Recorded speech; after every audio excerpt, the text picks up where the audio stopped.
এই সংসারে আসল বিপত্তি কি? আসল বিপত্তি হলো ভগবানকে ভুলে যাওয়া। আর আসল সম্পত্তি কি? সম্পত্তি হলো ভগবানকে মনে রাখা। তা ভগবানকে মনে কি করে রাখা যায়? তার জন্য নিত্য সৎসঙ্গ করতে হয়, হরিকথা শ্রবণ করতে হয়। যেখানে পাঠ হয় দৌড়ে যাওয়া উচিত, গিয়ে পাঠ শ্রবণ করবে। বা যদি কোথাও পাঠ না হচ্ছে তাহলে নিজে ঘরের মধ্যে বসে গ্রন্থ অধ্যয়ন করবে, পাঠ করবে। ঘরের মধ্যে যদি 4 জন রয়েছে, 1 জন বসে পড়বে, 3 জন বসে শুনবে, নিত্য নিয়ম করে রাখবে। কিন্তু আমরা কি করি? আমরা মহারাজ শাস্ত্র গ্রন্থের মধ্যে মন না দিয়ে, ভক্তির মধ্যে, ভজন সাধনের মধ্যে মন না দিয়ে আমরা টিভি, মোবাইল এগুলোর মধ্যে লেগে রয়েছি, তাই তো? দিনভর খালি বুড়ো আঙ্গুল চলছে, কোথায়? জপের মালায় চলছে না, মোবাইলের মধ্যে চলছে। ফেসবুক, ইনস্টাগ্রাম, দিনরাত খালি আমরা এগুলোর মধ্যেই চলছি। টিভি সিরিয়াল চলছে। এই টিভি সিরিয়াল যে আছে না, এগুলো মানুষের বুদ্ধি একদম ভ্রষ্ট করে রেখে দিয়েছে। এগুলোর মধ্যে দেখায় কি? একটা মেয়ে 4টা করে বর, একবার একটাকে বিয়ে করছে, 2 মাস পর্যন্ত বিয়ে টিকলো না, আবার মহারাজ আরেকটাকে বিয়ে করছে, সেখানেও সুখ হলো না, শান্তি হলো না, আরেকটা বিয়ে করছে। প্রতিটা সিরিয়ালের মধ্যে আজকের ডেটে যদি দেখো, শুধু এই ছাড়া আর কিছু নেই। টিভি সিরিয়ালের মধ্যে শুধু এইগুলোই। এক একটা বেটা ছেলে 4টা 5টা করে বিয়ে করছে, এইদিকে বউ আছে, ওইদিকে আবার অন্য জায়গায় সম্বন্ধ চলছে, প্রেম চলছে। কোন ঘরের মধ্যে শাশুড়ি বউকে কি করে জব্দ করবে, বউ শাশুড়িকে কি করে জব্দ করবে, শুধু এইগুলোই দেখানো হচ্ছে। আর কিছু আছে?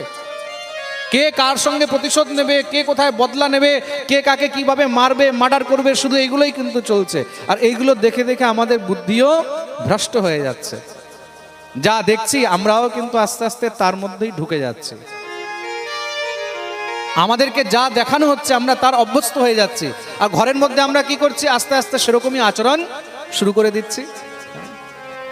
টিভি সিরিয়ালের মধ্যে দেখাচ্ছে মেয়েরা যা চায় করতে পারে, প্রতিবাদ করো। সেই প্রতিবাদ দেখিয়ে দেখে এমন করে দিচ্ছে যে ঘরের মধ্যে এখন মা বাবার কথাও সহ্য হচ্ছে না, স্বামীর কথা সহ্য হচ্ছে না, শ্বশুর শাশুড়ির কথা সহ্য হচ্ছে না। তার জন্য কি হচ্ছে? ঘরের মধ্যে বিঘটন হয়ে যাচ্ছে, সম্বন্ধ নষ্ট হয়ে যাচ্ছে, ঘরে ঘরে অশান্তি শুরু হয়ে গেছে। এটার কারণ কি? এটার কারণ হলো একমাত্র এই টিভি, মোবাইল, এইসব যে চলছে না, এইগুলো মানুষের বুদ্ধি ভ্রষ্ট করে দিয়েছে।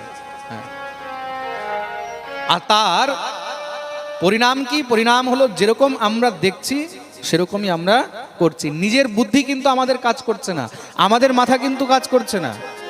আমরা যা দেখতে পাচ্ছি সেই হিসাবেই কিন্তু আমরা চলছি, আমাদের বুদ্ধিও সেরকম হয়ে যাচ্ছে। মন্দা সুমন্দ মতয়ো মন্দ ভাগ্যায়ুপদ্রুতাঃ, বুদ্ধিও আমাদের ভ্রষ্ট হয়ে যাচ্ছে।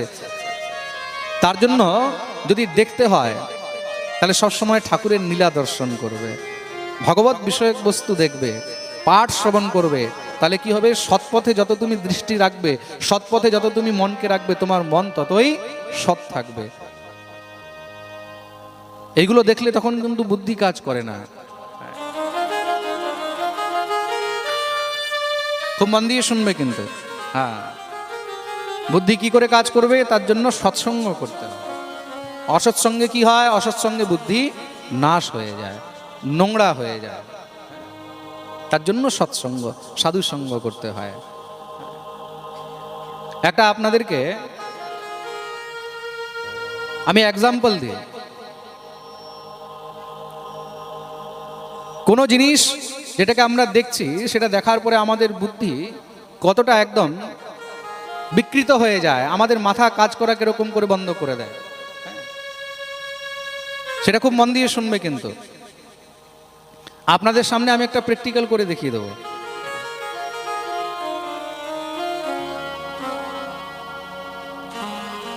আমি 3 পর্যন্ত গুনব, সবাই খুব মন দিয়ে দেখবে আর শুনবে।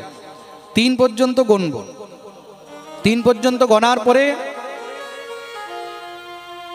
আমি যখনই ওকে বলবো বা গো বলবো, সঙ্গে সঙ্গে একটা তালি বাজাবে। যেরকম 1 2 3 গো।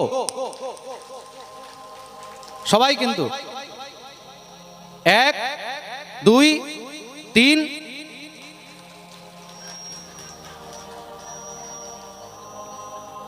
দেখলে আমি কি বলেছিলাম? যখন আমি 1 2 3 গো বলবো তারপরে গিয়ে তালি বাজাবে। 1 2 3 গো। 1 2 3। দেখতে পেলে? বুঝতে পেরেছো জিনিস? আমরা যে জিনিস দেখছি ওইটা আমাদের বুদ্ধিকে নষ্ট করে দিচ্ছে। হ্যাঁ, খুব মন দিয়ে শুনবে, কিন্তু আমাদের নিজের বিবেক নিজের বুদ্ধি কিন্তু আমরা আর লাগাতে পারছি না। যা আমাদেরকে এই টিভি সিরিয়াল মোবাইল করাতে চাচ্ছে আমরা তাই করছি, কিন্তু তার জন্য এই চলচ্চিত্র থেকে সাবধান থাকতে হয়। তোমরা যত এগুলোর ভিতরে ঢুকবে না, তোমাদের বুদ্ধি ততই কাজ করা বন্ধ করে দেবে। বুদ্ধিকে যদি কাজে রাখতে হয়, বুদ্ধিকে যদি ঠিক জায়গায় রাখতে হয়, এগুলো থেকে সাবধান থাকতে হবে, নলে নিজের বুদ্ধি কাজ করবে না। প্রেম সে বলো রাধে রাধে। बोलो ना, अरे बोलो ना, बोलो ना। जय जय श्री राम। দত্তদের বিজয় হলো, দেবতারা সব পরাজিত হয়ে গেছে, সব এদিক ওদিকে ছুটে বেড়াচ্ছে। দেবতাদের মা ভগবতী অদিতি নিজের স্বামী কশ্যপের কাছে প্রার্থনা করলেন, হে নাথ, আমার সন্তানরা বারবার যুদ্ধে পরাজিত হয়ে যায়, ছুটে বেড়ায়, এমন কি কোনো উপায় নেই যে আমার গর্ভের থেকে কোনো বলবান সন্তান জন্মগ্রহণ করুক, সে যেন আমার পুত্রদেরকে দত্তদের থেকে সব সম্পত্তি হরণ করে নিয়ে এসে আবার ফিরিয়ে দেয়, তাকে যেন কেউ পরাস্ত না করতে পারে। কশ্যপ মুনি বললে, নিশ্চয়ই হতে পারে, তার জন্য তোমাকে ব্রত করতে হবে, তোমাকে বিধান নিয়ে সেই সন্তানের কামনায় ভগবানের প্রার্থনা করতে হবে। আমি করব, আপনি আমাকে সেই উপদেশ করুন। কশ্যপ মুনি উপদেশ করলেন, কিসের? পয়ব্রতের বিধান বললেন। কোন সময় কিভাবে হয়? ফাল্গুনশ্যামলে পক্ষে দ্বাদশাহম পয়োব্রতঃ अर्चयेदरविन्दाक्षं भक्त्या परमयान्वितः। ফাল্গুন মাসে শুক্লপক্ষে প্রতিপদ থেকে নিয়ে দ্বাদশী তিথি পর্যন্ত শুধুমাত্র দুগ্ধ পান করে এই ব্রতটি করা হয়। তার সঙ্গে কিছু নিয়ম রয়েছে যেগুলো বলা হয়েছে। ভগবতী অদিতি সেই নিয়মগুলো পালন করলেন। ভগবান প্রসন্ন হয়ে দর্শন দিয়েছেন। ভগবান বললেন, মা, আমি তোমার উপরে অতি প্রসন্ন, বর চাও। ভগবতী অদিতি বললেন, মা বলেছো, তোমার মতন একটি পুত্র চাই। বামন ভগবান, স্বয়ং ভগবান বললেন, চিন্তা করো না, আমি নিজেই তোমার ঘরে পুত্র হয়ে জন্মগ্রহণ করব। ভগবান গর্ভে এসেছেন। দেখতেই দেখতে সময় এসে উপস্থিত হলো ভাদ্র মাস শুক্লপক্ষ দ্বাদশ। শ্রী বামন ভগবান রাজা বলির দ্বারে এসে উপস্থিত হয়েছেন। রাজা বলি দূর থেকে যখনই বামন ভগবানকে দেখেছে, সঙ্গে সঙ্গে যজ্ঞশালা থেকে দৌড়ে গিয়ে বামন ভগবানের চরণে প্রণাম করলেন, হাত জোড় করে প্রার্থনা করেছেন। स्वागतं ते नमस्तभ्यं ब्रह्मन् किं करवामते ब्रह्मर्षीणां तपः साक्षात् मन्ये त्वार्यवपुर्धर। स्वागतं ते नमस्तभ्यं ब्रह्मन् किं करवामते। हे विप्रदेव, আপনার শ্রী চরণে আমি অনেক কোটি কোটি বন্দন করি। আজকে আমার জীবন ধন্য হয়ে গেল আপনার মতন বিপ্রকে এখানে পেয়ে। আদ্যনহ পিতরস্তৃপ্তা আদ্যনহ পাবিতম কুলম আদ্য সৃষ্টঃ ক্রতুরয়ম যদ ভবান আগত গৃহান। খুব মন দিয়ে শুনবে। যদি গৃহের মধ্যে সাধুগুরু বৈষ্ণবজন উপস্থিত হয়, তাহলে মনে করবে সেখানে আমাদের শুধু কল্যাণ নয়, আমাদের পিতৃপুরুষ, আমাদের ঘর, তাদেরও কিন্তু কল্যাণ হয়ে যায়। প্রেম সে বলো রাধে রাধে। আদ্য সৃষ্টঃ ক্রতুরয়ম যদ ভবান আগত গৃহান। মহাপুরুষগণ গৃহে আসলেও কিন্তু সেখানে জীবের কল্যাণ হয়ে যায়। সাধুগুরু বৈষ্ণবের চরণ পড়লেও কিন্তু গৃহস্থের মঙ্গল হয়। তার জন্য কোনো সাধুগুরু বৈষ্ণব আসলে সঙ্গে সঙ্গে তাকে নিমন্ত্রণ করে নিজ গৃহে নিয়ে যাওয়া উচিত। যথাসাধ্য যেরকম পারবে সেরকম তার স্বাগত সৎকার, উচিত উপচার করা উচিত। প্রেম সে বলো রাধে রাধে। এটা হলো নিয়ম। আপনি অনেক অনুগ্রহ করে এখানে এসেছেন, বলুন আমি আপনার কি সেবা করব, আপনাকে কি দেব? দেখুন, বামন ভগবান কিন্তু কিছু চায়নি, রাজা বলি নিজের থেকে বলছেন আমি আপনাকে কি দেব। বামন ভগবান বলছে আমাকে কিছু লাগবে না। তা কি হতে পারে? আপনি যা চাইবেন আমি তাই দেব। গাম কাঞ্চনম গুণবদ্ধাম অমৃষ্টম तथान्नपेयमतवा विप्रकन्यां ग्रामान् समृद्धान् स्तुरगान् गजानव रथास्तथा रत्तमसं प्रतीच्छ गाम कांचनम गुणवद्धामृष्टम। बेस बढ़ाओ, बेस। গাম কাঞ্চনম গুণবদ্ধাম অমৃষ্টম। আপনি যদি বলেন তাহলে আপনাকে সোনা হীরা মণিমুক্তা অর্পণ করি। বামন ভগবান বলছে না না, সেই সব বস্তুর কোনো দরকার নেই। তাহলে আপনাকে কোনো ঘর বাড়ি বানিয়ে দিয়ে দিই, এরকম দাতা পাবে? হ্যাঁ, যে নিজের থেকে বলছে আপনাকে ঘর বানিয়ে দিই, বাড়ি বানিয়ে দিই, সোনা হীরা মণিমুক্তা দিয়ে দিই। বামন ভগবান বলছে না না, আমাকে এসব বস্তুর কোনো অভিলাষা নেই। কেন? বলে আমি তো ব্রহ্মচারী মানুষ। ও হো, একা তো, তার জন্য কোনো বস্তুর অভিলাষা নেই। যদি ঘরের মধ্যে অর্ধাঙ্গিনী থাকতো, ব্রাহ্মণী থাকতো, তাহলে হয়তো জিনিসের ডিমান্ড থাকতো। তাহলে একটা কাজ করি, কোনো ভালো ব্রাহ্মণের কন্যা দেখে আপনার বিয়ে দিয়ে দিই। তথান্ন পেয়মতবা বিপ্রকন্যাম। আমাদের এখানে খুব ভালো ভালো ব্রাহ্মণ আছে, কোনো ব্রাহ্মণের মেয়ে দেখে আপনার বিয়ে দিয়ে দিই। বামন ভগবান বলছে রাম রাম রাম, কি বলছো? এই সংসারের মধ্যে, গৃহস্থের মধ্যে আমাকে ফাঁসাবে? না না, দরকার নেই। দেখুন মহারাজ, ঘরের মধ্যে অর্ধাঙ্গিনী আসলে না, তখন আপনি আপ জিনিসের দরকার শুরু হয়ে যায়। কেন? ঘরের মধ্যে বউ এসে যখন ডিমান্ড করবে, বলে আমার লিপস্টিক এনে দাও, ক্রিম এনে দাও, পাউডার এনে দাও, অমুক এনে দাও, তমুক এনে দাও, আপনি আপ তখন মহারাজ ছুটে বেড়াতে হবে। তখন কামাই করতে হবে, এনে দিতে হবে। প্রেম সে বলো রাধে রাধে।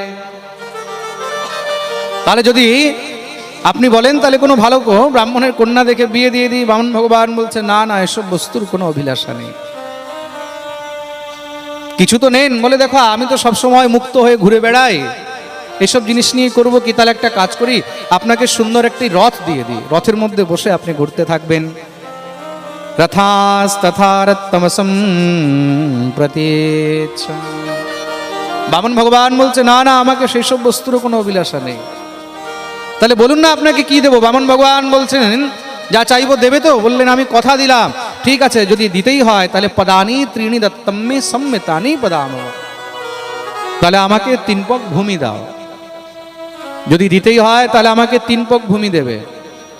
বলি বললেন মহারাজ, আপনি দেখতে যত ছোট, আপনার বুদ্ধিও তত ছোট। 3 লোকের রাজা বলির কাছে আপনি চেয়েছেন কি? 3 পক ভূমি, 3 পা জমি, যেখান থেকে ইচ্ছা হয় মেপে নেন। বামন ভগবান বললেন না না, এইভাবে নয়, সংকল্প করে দিতে হবে। দান সংকল্প ছাড়া গ্রহণ করা যাবে না। বলি বললেন 3 পক ভূমির জন্য সংকল্প? বলে হ্যাঁ, খুব মন দিয়ে শুনবে। গোদান, ভূমিদান এগুলো সংকল্প করেই দেওয়া উচিত। সংকল্প না করে গোদান, ভূমিদান ইত্যাদি করা উচিত নয়। রাজা বলি সেবককে বললেন যাও জল নিয়ে আসো। এদিকে কি হয়েছে, গুরু শুক্রাচার্য বসে বসে সব শুনছিলেন, মনে মনে ভাবলেন এটা আবার কেমন ব্রাহ্মণ, আমার শিষ্য সবকিছু দিতে চায় কিন্তু সে কিছু নিতে চায় না। সঙ্গে সঙ্গে চোখ বন্ধ করে ধ্যান করে দেখলেন এটা কে। চোখ বন্ধ করে ধ্যান লাগাতেই দেখছেন সামনে সাক্ষাৎ ভগবান শ্রীহরি। সঙ্গে সঙ্গে দৌড়ে এসে রাজা বলিকে বলছেন, বলি একে কিচ্ছু দেবে না। কেন জানো একে? এ সাক্ষাৎ বিষ্ণুর অবতার।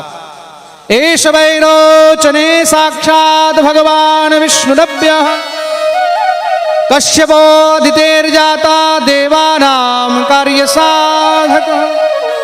যাকে তুমি সাধারণ ব্রাহ্মণ মনে করছো, সে স্বয়ং বিষ্ণুর অবতার। তোমার কাছে 3 পক ভূমির বদলে 3 লোক নিয়ে চলে যাবে, একে কিচ্ছু দেবে না। রাজা বলি যখনই শুনলেন হাত জোড় করে বলছেন, গুরুদেব আপনি যখন জেনেই গেছেন যে সাক্ষাৎ ভগবান শ্রীহরি আমার কাছে চাইতে এসেছে, আপনি জেনেও মানা করলেন। অনন্ত কোটি ব্রহ্মাণ্ডের নায়ক, যার কাছে সমস্ত সংসার ভিখারি হয়ে চাইতে যায়, হ্যাঁ, সেই ভগবান আজকে আমার দুয়ারে চাইতে এসেছে, আর আপনি বলছেন কিছু দেবে না? সেটা সম্ভব নয়। সংসার কি বলবে?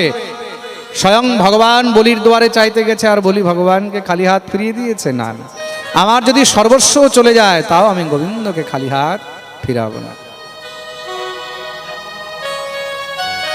শুক্রাচার্য শুনে কুপিত হয়ে গেলেন, অভিশাপ দিয়ে দিলেন, মূর্খ তুই গুরুর কথা মানিস না, যা তোকে অভিশাপ দিচ্ছি, তুই শ্রীহীন হয়ে যাবি, সম্পত্তিহীন হয়ে যাবি।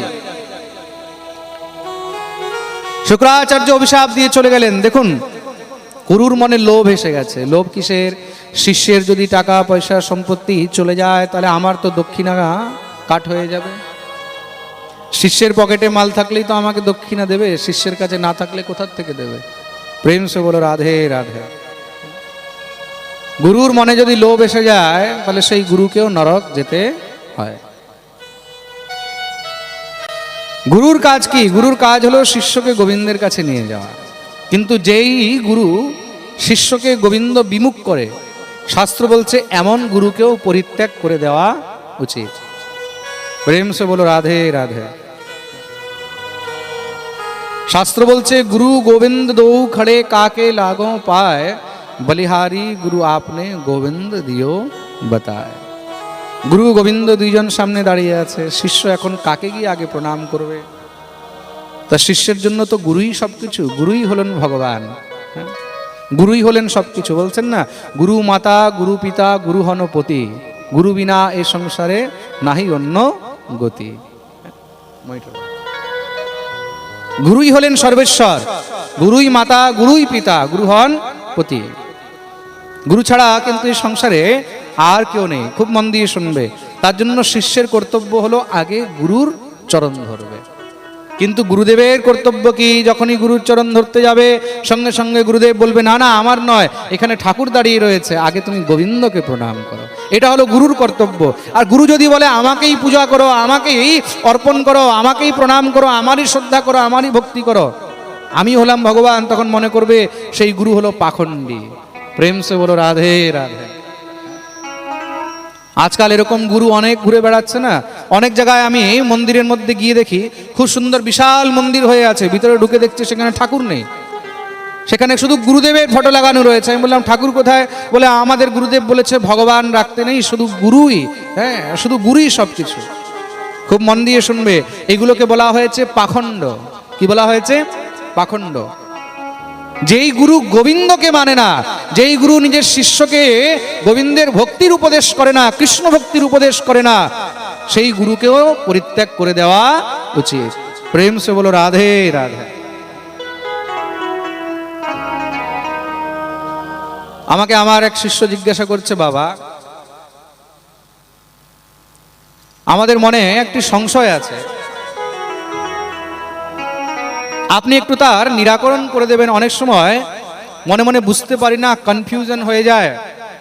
এই যে বলছে গুরু মাতা গুরু পিতা গুরু হন পতি, তা মাতা পিতা সেই জায়গা তো ঠিক আছে, কিন্তু পতি কেন বলা হয়েছে? পতি বলতে তাহলে কি বোঝা যায়? খুব মন দিয়ে শুনবে। কিন্তু গুরু মাতা গুরু পিতা গুরু হন পতি যে বলা হয়েছে, তার বাস্তবিক অর্থ কি সেটা আমাদেরকে জানতে হবে। এখানে পতি বলতে কি বোঝাচ্ছে? পতি বলতে কিন্তু বর নয়। পতি শব্দের অর্থ কি? পতি শব্দের অর্থ হলো স্বামী। পতি শব্দের অর্থ কি? পতি শব্দের অর্থ হলো স্বামী। আর স্বামী মানে, স্বামী শব্দের অর্থ হলো মালিক। স্বামী শব্দের অর্থ হলো মালিক। আর আমরা কে? আমরা হলাম ভৃত্য। ভৃত্য মানে দাস। আমরা হলাম ভৃত্য, আমরা হলাম সেই মালিকের দাস। সুতরাং এখানে যে পতি শব্দ উপযোগ করা হয়েছে, যেই পতি শব্দ বলা হয়েছে, সেই পতি শব্দের বাস্তবিক অর্থ কি সেটা জানতে হবে। পতি শব্দের বাস্তবিক অর্থ হলো স্বামী। স্বামী বলতে কোন স্বামী? বর নয়। হ্যাঁ, স্বামী বলতে কি? স্বামী মানে হলো মালিক। যেরকম আমরা কোনো কোম্পানিতে কাজ করছি, কোনো দোকানে কাজ করছি, কার বাড়িতে কাজ করছি, তখন আমরা কি বলি? অমুককে, অমুক হলো আমার মালিক, তাই তো? হ্যাঁ,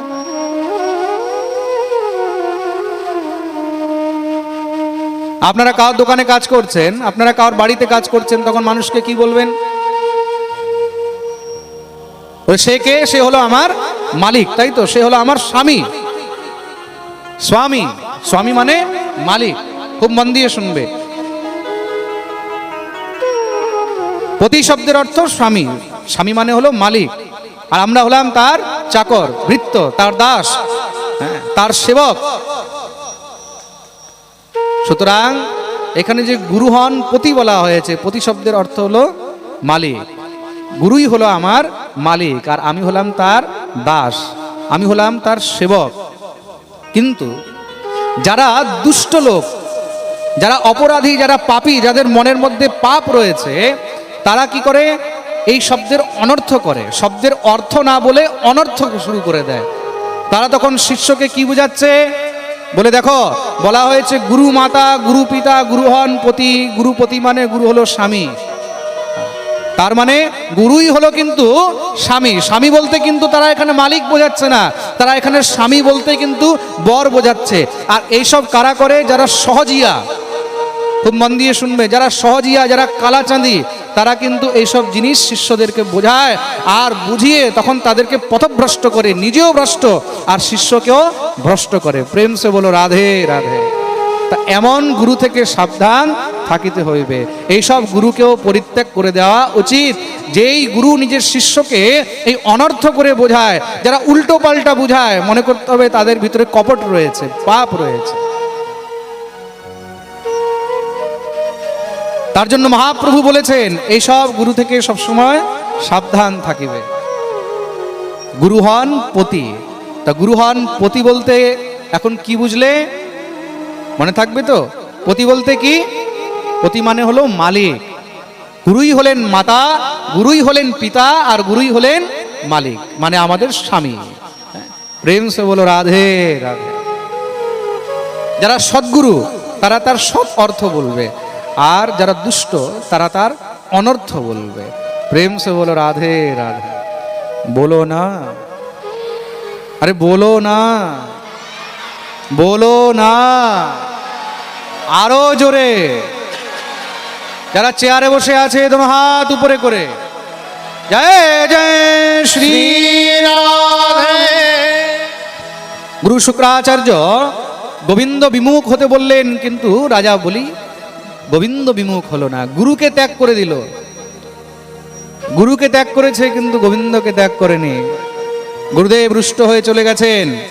খুব মন দিয়ে শুনবে। ভগবান বললেন যাও, এবার তুমি সংকল্প করো। জল আনিয়েছে, কমণ্ডলু থেকে জল নিচ্ছে, কিন্তু জল পড়ছে না। কেন? কমণ্ডলুর নালের মধ্যে শুক্রাচার্য সূক্ষ্মরূপ ধারণ করে গিয়ে বসে গেছে। বলি চিন্তিত হয়ে গেলেন, প্রভু জল পড়ছে না কেন? ভগবান বললেন মনে হয় কিছু আটকিয়ে গেছে।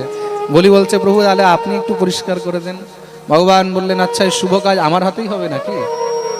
বগলের মধ্যে কুশের আসন ছিল, একটি কুশ বের করে ভগবান কি করলেন? কমণ্ডলুর নালের মধ্যে খোঁচা মেরে দিলেন।